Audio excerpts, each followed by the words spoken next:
What's up, guys? You already know, rating these mid laners for Project L. Starting off with Vex, I would honestly put her in the take my points tier. She's not like the top tier for me, but of the Yordles for representation in this game, I think she might be like the best because the whole like shadow mechanic that she has going on, I think that would be really cool. Like, you either could maybe do something like Zato in Guilty Gear and like go into the shadow and make it pop up, but whatever it is, there is a lot of room for her to play with, and I do think the Yordles kind of need some love, and though I think here in the mid lane is where a lot of them will shine. Next, Akshan. Now, I haven't played Akshan in the main game, but grappling hook, gunner, handsome, devilish man, whatever, I feel like that's a pretty easy take my points. It's just, I said take my points. I meant take my money, but maybe it's take my points. Maybe it's not the most exciting kit, but certainly of like new champions that are in the game, I feel like these two are pretty strong contenders for being in Project L. Just due to anything that's human, like proportions, is much more likely. Whereas why I find a character like Anivia to be a little bit harder to judge. I do think she has some cool potentials. I think. Oh, my bad. I do think she has some cool potential, though. The whole idea of being a character that has her revive mechanic as like the Cryo Phoenix, I think could be really cool if she's, maybe a point character. Like if the enemy kills your Anivia and you can stay alive long enough with your other character, then maybe she can revive once and come back. But it's like those kinds of cool, unique interactions that I think. Riot has said that they've made games based off of lore, needing someone's like position in the game or something, and then just sometimes it's just an aspect of their design. Like Vi was just a big set of gauntlets that some character designed, and they made that. So, while it's kind of hard with this, if they could make Anivia a thing, I think she's in taking my points. I think she, smaller frame. There are characters like that, and she would really fit into there. Annie's a little bit of a step down for me. Or maybe in here. Tibbers, it's like she's a less impressive Ivern. There is more potential. We haven't really seen anything. Annie is one of the most vanilla characters, one of the originals.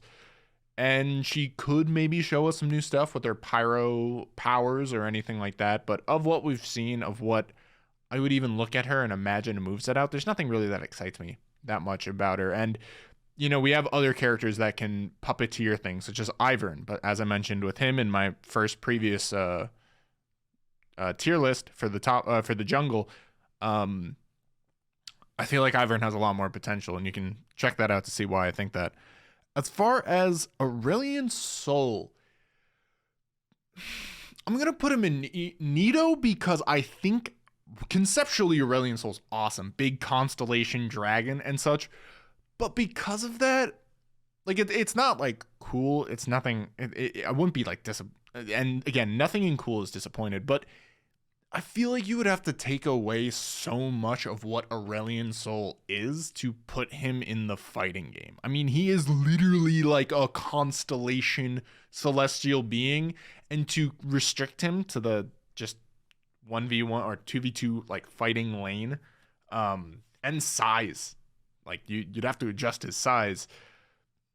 I feel like a lot of his uniqueness is lost. And again, this kind of like a serpentine figure, very hard to create in a fighting game, so I'm not too sure about that. Moving up though to take my money, Azir. Setting down the wall. I mean, there's in DNF Duel, they have the Crusader character who now set up their own wall, and that's a mechanic that can show up. But him having maybe the soldiers that you can lay down for traps and set play and such like that, moving between the soldiers. I mean, he is one of the characters that if you don't even really need to add anything, in my opinion, from his league kit. You can kind of just import that over, and you can make a pretty damn cool character. Brand, it's funny. Probably. I'm putting him in cool. He's just big eruption explosion guy. You could make a cool moveset again, like Darius. They've made a cool moveset, but he doesn't really do that much That would be exciting for me in terms of a fighting game character. Same with Cassiopeia. You know, I think she can be really exciting, you know, laying down the poison and moving between and attacking all the different opponents and juggling that in the League of Legends. But, you know, in terms of a fighting game, especially with the rest of the roster that you have left to offer, she doesn't do all that. Like, again, it's just making poison clouds and such. And there's nothing really there for me that I think is too impressive. Fizz is a tough one. Fizz by his nature of being fast, of the chum the waters, of summoning that stuff, you know, he would be one of the first in line to be that kind of just small little scrappy character.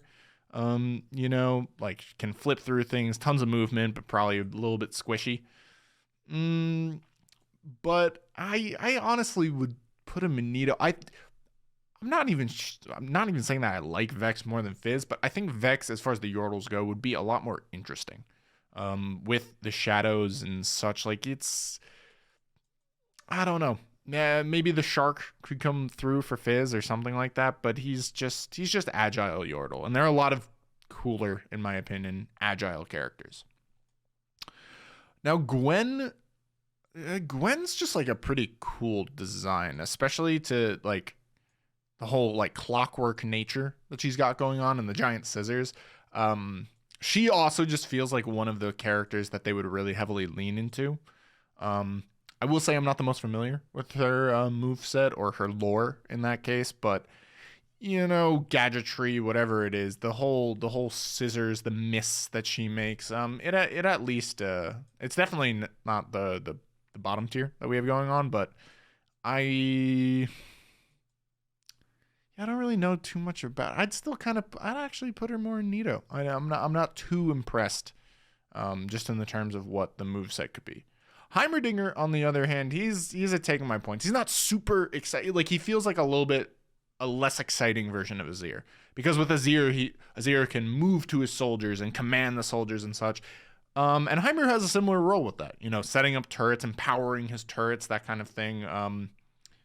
I think that could work, and I think what's again cool about this kind of game is he could pull out some different kinds of gadgets and such, and really make a new identity more than just being the little turret crafter. We can see the other gadgets that he has in store in his workshop.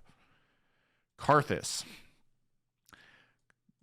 is like a great, you know, undead mage design, but he's not much. Maybe he could go up to Nito if they do, again, something almost kind of like Anivia, where instead if he dies first, maybe he stays on the map and you can do a little like negative edge or some kind of way to puppeteer and control him. Like maybe when he dies, he stays rooted in his spot and you can do his assist buttons and still call some certain assists from beyond the dead. That could actually be pretty cool. So I'd move him up to Nito in that sense. But again, you know, there's potential that he could bring some more stuff out, but I think part of his identity that's so cool is being the undead mage that controls the battlefield and, you know, slows everyone down, ults from the full screen and hurts everyone. And I don't think this game, at least with what we know, again, making speculating 2 years or so out, it doesn't feel like the place that they can really let him shine in that identity. Maybe they have something else on the way. Now, this one, given his normal kit, I think is biased, but I actually think that Kassadin could be one of the coolest. I feel like he is one of the characters that I want to see, and I want them to make it that, like, hypothetically, you could, like, teleport and like, 0 to death someone, but they will add some penalty on either limiting the total amount of teleports he gets, like heavily increasing a penalty. Maybe like if you start teleporting more and more and more instead of mana drain, it'll actually start taking a toll on his health or something like that. But I love the idea of the Void Walker just teleport, you know, doing really cool things like that. So Kassadin for me, just personally, he goes up there. Katerina, I mean, she's a take my point. She doesn't go right up here for me personally. Lysandra, I already voted, so rated another one, so I'm putting that down. But Katerina for me, She could. The whole Shumpo and going between her daggers and stuff that is a very cool, and I think more interesting than like a Kali or another Assat like Talon. I think she is one of the most interesting aesthetics and kits to show off in a fighting game, something like this with Shenpo and such. So, we'll elevate her to take my money level, where LeBlanc is like, of any of the mages, and I'll shout out, Ari is not on the list because she is, at the time of this recording, already confirmed and has gameplay footage. LeBlanc is like the mage I want to see more than anybody. Because she actually, with her clones, with swapping out, like, far and away has the coolest potential for locking down with her chains for an assist. Doing like the high damage burst, flipping around, flying. Like maybe she can actually fly around. I don't know fully what she does in her lore. But she's just so cool, like the whole mirror illusion trickery person that in a game where you're trying to like mix up your opponent and break their ankles and stuff, forget about it. Easy top one for me. Moving on to Lux. They definitely could. They probably will. But again, she's kind of like Karthus for me. It's just part of her identity is these very linear skill shots. And that doesn't change. Like there are ways that she could shine, for lack of a better word, in this game, but it's nothing like that is different than what she does. And I really do think part of the cool identity, or like the appeal for her, is her short cooldowns and ability to, laser someone from like full, like not full map, but like from so far away. It's like the team's fighting, you just turn down and laser them. And in a 2v2 fighter, she's not as exciting as other characters can be. Malzahar, we don't know all of what Malzahar can do. He's kind of like, as a character, I think he is, I love Malzahar as a character, As far as for the fighting game, it feels like a less exciting, like maybe if he can summon different creatures, he joins some other characters in what I would call a summoner tier. But controversial take. I think Malzahar is more neato.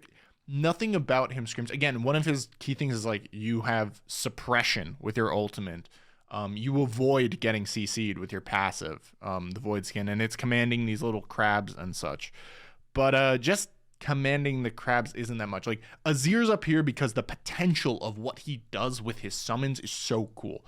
Heimer up here because while again he does make these little like obstacles for the opponent and such, there's potential that he can make different gadgets and do a lot of different things. Well, Malzahar, nothing about what he's ever shown and what I know about him excites me for this. He is a very sit back and control, like a kind of, just control some area mage, like very kind of niche. And he just doesn't do that much, in my opinion. Orianna is tough. I actually talked about this on my stream that I do here on YouTube, and Orianna is probably my favorite character to play in League of Legends, but I don't know how much I would want her in Project L, or would be excited hearing that she's a Project L character. It would really, I'd have to see how she plays. And in Street Fighter 5, people say Manette, she would probably have a similar thing to like throwing out a clockwork ball and such. Yeah, it's just like what she does in League is so perfectly. She's the utility mage, and that makes so much sense with the ball flying to like places and such. But in a fighting game, being like the clockwork doll, like I don't see Orianna coming out with the 4-frame low and like breaking your ankles or something. I could be wrong, but she doesn't have that presence that makes me like, ooh, I want to see what that's like. Qiyana, I almost want to put up here, but I'm just gonna put down here because I think for her kit, I don't think they could actually do a playing off the elements. I think it would just be something where she has all the elements at her disposal. And in that case, really damn cool. I think she is just, I love the whole sickle blade. I think there's a Soul Calibur character who also has a weapon like that. But the whole ring blade is always such a cool weapon. But I don't think she would have the thing that she does on Summoner's Rift, which is actually taking the elements off of the thing. I think they'd all be baked into her kit. So there is a lot to play with. I think that there's a lot of potential there. But it feels like more of them taking cool, unique looking aesthetics and making not a generic character, but, you know, not a like unconventional, like very unique character. It's more them taking like a very unique thing about her and using that to make a full-fledged kit, which is still very exciting. But it's not that level where it's like with these four, as you can see, I kind of like movement, and I think a lot of fighting game characters thrive on the ability to have crazy movement or have crazy ways to obstruct people's movement, which is why these four are the top right now. Coming up, Ryze. I mean, you know, Ryze is great, you know, and he will be in this game given that Riot Games just, you know, Ryze is the poster boy. Yeah, maybe you could go up here. He does, you know, that is one thing actually. I feel like Ryze has the potential to actually just whip out so many more things, because that's the whole thing with his spell book, you know, the runes, go, go, go. This feels like one of those cases where actually it's not like, I feel like Orianna, where it's like they've kind of shown most of what she can do in League of Legends and almost made her stronger than she could be.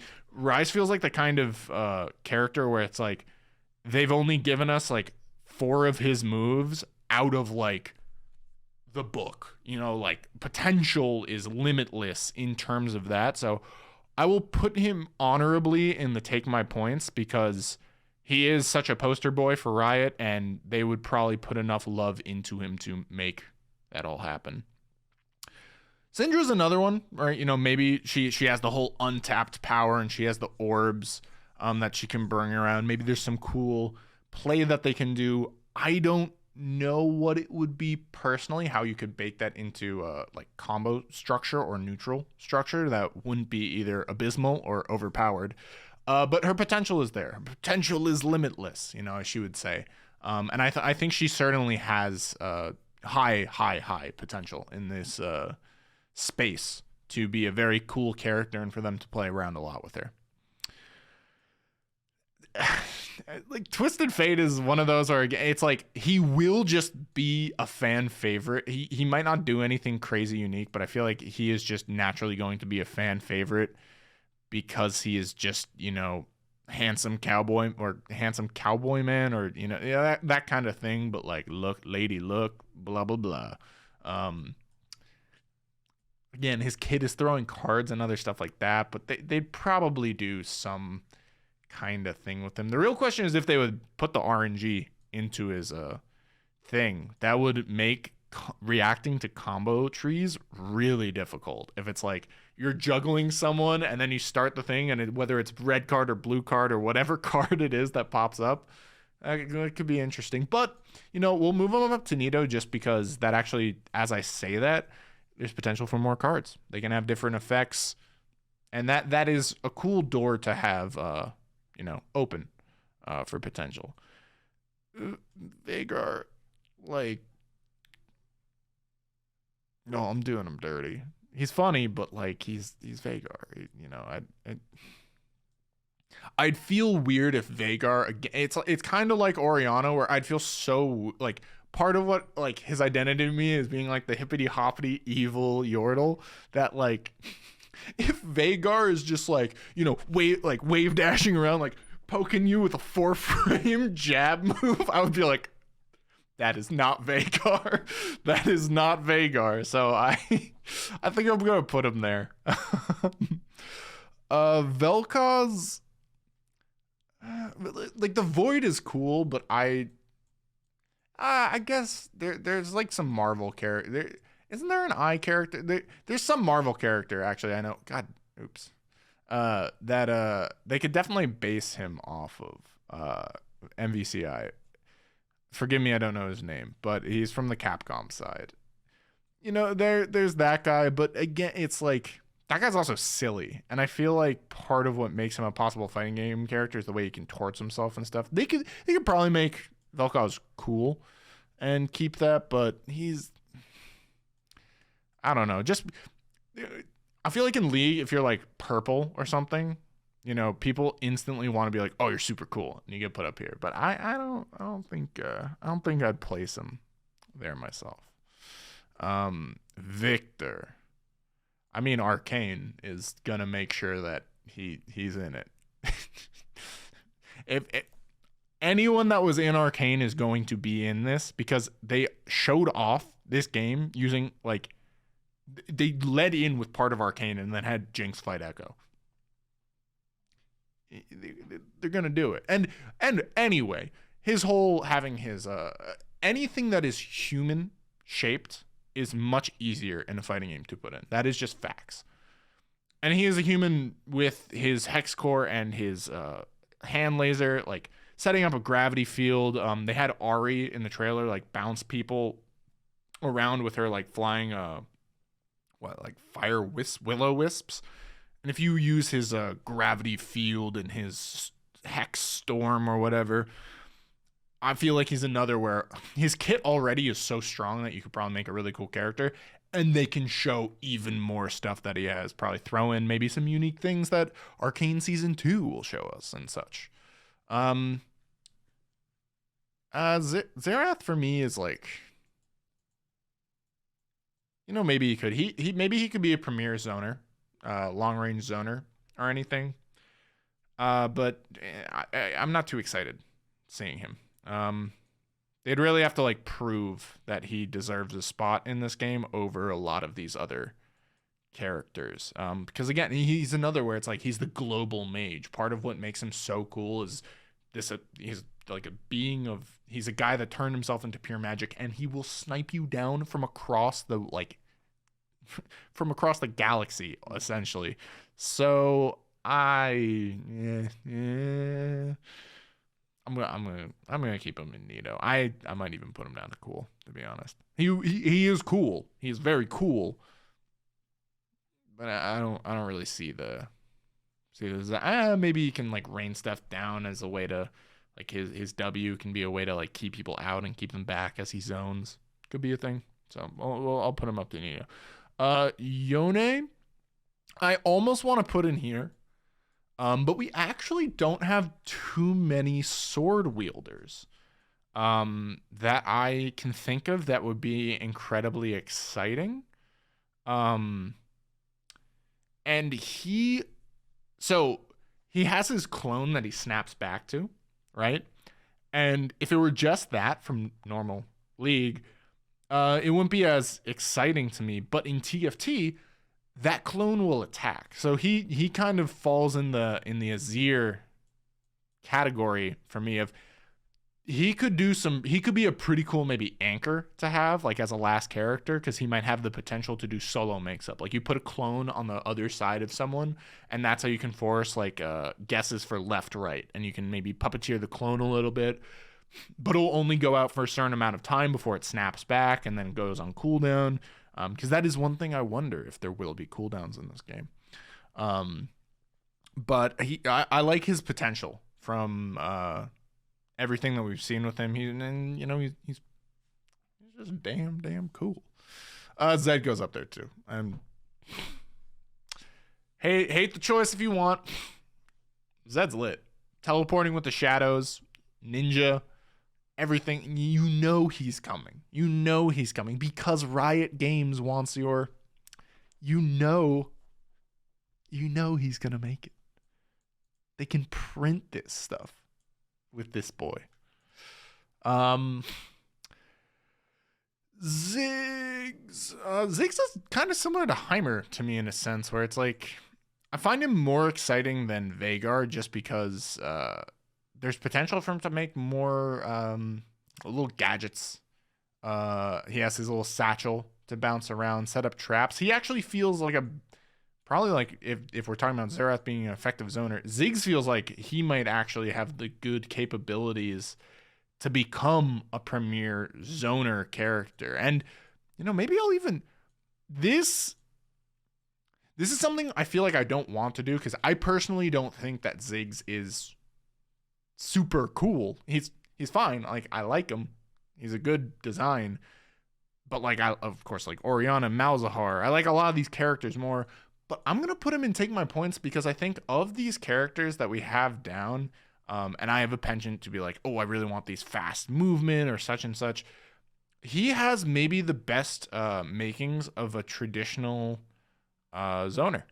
He has his bomb bounce that could work very well. He can set a satchel, which you can use to probably make some really cool combos happen. Disengage if you want. He can lay down his minefield, which is great. And he's small, which means he could even fill more of the idea of being like a pesky avoidance character. But when you hit him, he's very squishy. So, a lot of zoners, you want them to not be tanky, because you want to reward people for getting in through their oppressive zoning. And so Ziggs has really good makings of that. Finally, Zoe. So I love playing Zoe in League. I love the whole stealing people's summoner spell stuff. And once these tier lists are done, I think that I think summoner spells are coming to Project L. I actually believe that summoner spells are coming to Project L. And I'll break down why I think that, because I think there's really good evidence that it will be.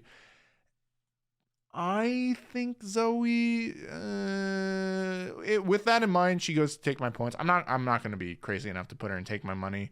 She's another character that could be a potential zoner, kind of like Morrigan in Marvel. I think she could have a similar thing where she sends projectiles from the other side of the map. I think she could make her little holes in space, time, whatever, and send those out at different ways. So that is something I think is potentially very cool. And the ability to take summoners, which I believe will be a thing.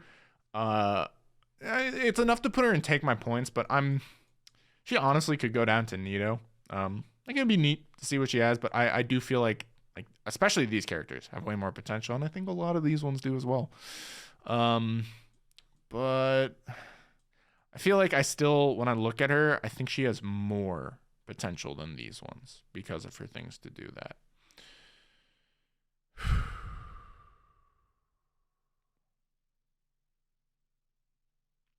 Okay. This is definitely, to me, these are all Take My Money. Maybe Akshan goes down. No, I think he stays up. He has potential. Anivia, I think these are the Yordles. If there were to be Yordles in this game, these three as zoner, set play character, potential, like kind of a mid-range to even close range character. With her, Qiyana might honestly go up, because they can still do stuff, and she is just so cool. But I think we'll leave. I think this is good. Maybe Ryze goes up. I don't know. These two I'm just gonna put at the front. Nothing is in order, but just in case people were to assume, we'll put them there. And I think that's good. Lysandra I already set in a previous video, so I'll default my opinion to that one. And yeah, this is the ranked mid lanes for Project L. So gonna have ADC and support coming at you soon, and after that we'll be breaking down a lot more of what I think this game will be, because they've already left some hints about how the general game plan will break down based on who they've hired and such. And then we'll go into some character profiles. So anyway, till then, take care. Glad you made it to the end of the video, and I will see you next time. Peace.